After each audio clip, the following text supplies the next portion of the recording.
కాంచీపురంలో ఆ ఏకాంబరేశ్వరుడికి చాలా గొప్ప కళ్యాణం జరుగుతుంది, అభిషేకం జరుగుతుంది. ఆ అభిషేకం జరిగినప్పుడు ఒక నియమం చెప్తారు. ఏకాంబరేశ్వరుడికి రాత్రి కళ్యాణం జరుగుతుంది. కాంచీ పట్టణంలో ఏకాంబరేశ్వరుడికి కళ్యాణం జరుగుతున్నప్పుడు ఇక ఎవరైనా పెళ్లి చేసుకోవడానికి ముహూర్తం ఉండదు. అప్పుడు చుట్టుపక్కల ఊళ్ళ నుంచి, జనపదాల నుంచి, పల్లెటూళ్ళ నుంచి వచ్చేసి పురోహితులు ఉంటారు.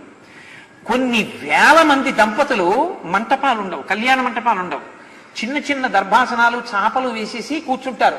మొత్తం ఆలయ ప్రాంగణం చుట్టుపక్కల అంతా కూడా కూర్చుంటారు. లోపల సర్వేశ్వరుడు జీలకర్ర బెల్లం పెడుతున్నాడంటారు. ఇక్కడ జీలకర్ర బెల్లం పెట్టుకుంటారు. అన్ని చోట్ల మైక్రోఫోన్స్ మోగుతుంటాయి. ఆయన మంగళసూత్రం కడుతుంటారు, ఇక్కడ మంగళసూత్రం కడతారు. ఆయనకి దివ్య కళ్యాణానికి ముందు అభిషేకం జరుగుతుంది ఏకాంబరేశ్వరుడికి. ఆ అభిషేకం చూసి తీరాలంటారు. అది తదియనాడు జరుగుతుంది, శుద్ధ తదియ. ఆ తదియనాడు చైత్రమాసంలో చేస్తారు.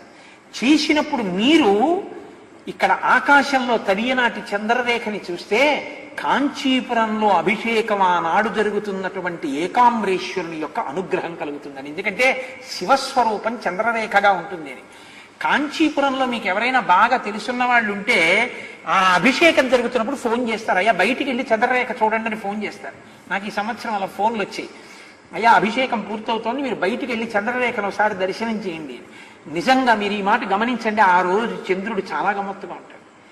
కాంచీపురంలో చాలా వైభవం ఉందండి. కాంచీపురంలో శివలింగం అక్కడ ఉంటుంది. ఇక్కడ గోడకి పైన కన్నాలు ఉంటాయి, కొన్ని కన్నాలు. ప్రతిరోజు సూర్యకిరణాలు పడతాయి. పడినటువంటి సూర్యకిరణాలు ఒక గడప వరకే వెళ్ళి వెనక్కి వెళ్ళిపోతాయి తప్ప ఎప్పుడు గడప దాటి లోపలికి వెళ్ళాం. ఒక్క రథసప్తమి తిథి నాడు ఒకే ఒక్క లేత కిరణం లోపలికి వెడుతుంది. ఆ లోపలికి వెడుతున్నప్పుడు అర్చకులు ఏం చేస్తారంటే పళ్ళాలు పట్టుకుని కిరణంతో పాటు లోపలికి వెడతారు. అది తిన్నగా లోపలికి వెళ్ళిపోయి ఆ ఒక్క కిరణం రథసప్తమి నాడు ఏకాంబరేశ్వర శివలింగ పాదాల మీద పడుతుంది. పడి వెనక్కి వెళ్ళిపోతుంది ఆ కిరణం. మహనీయమైన ఘట్టం. మీరు చూడాలి ఎప్పుడైనా రథసప్తమికి కాంచీపురం ఏకాంబరేశ్వర క్షేత్రానికి వెళ్ళి చూడండి.